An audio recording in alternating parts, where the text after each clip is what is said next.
Over the last 8 years, many of George Bush's decisions have often been questioned, criticized, and even ridiculed, both at home and abroad.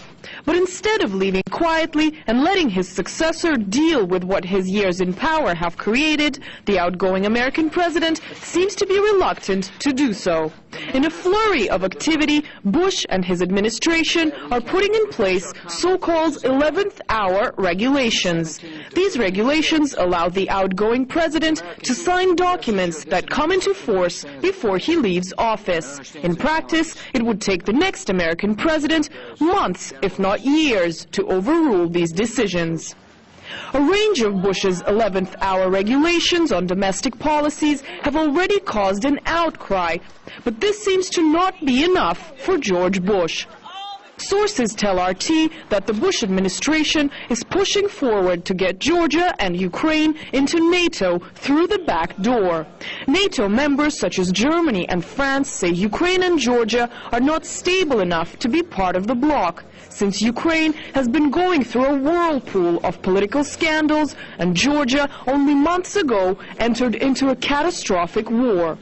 Members also realized the intention would be an unnecessary offense to Russia. But a source tells RT several U.S. officials say they're looking at other ways to get Ukraine and Georgia stealthily into NATO.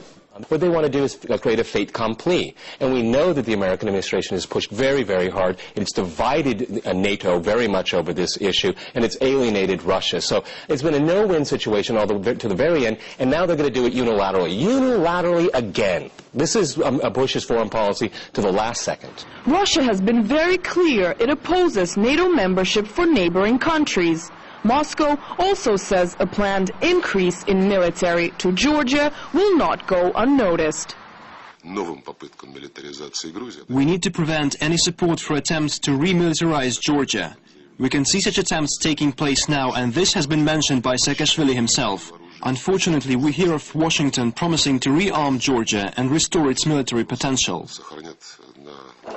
It's unclear how far the Bush administration is willing to go to keep Georgia and Ukraine in its sphere of influence. But these latest developments seem to show that one thing it's not willing to do is to just let go.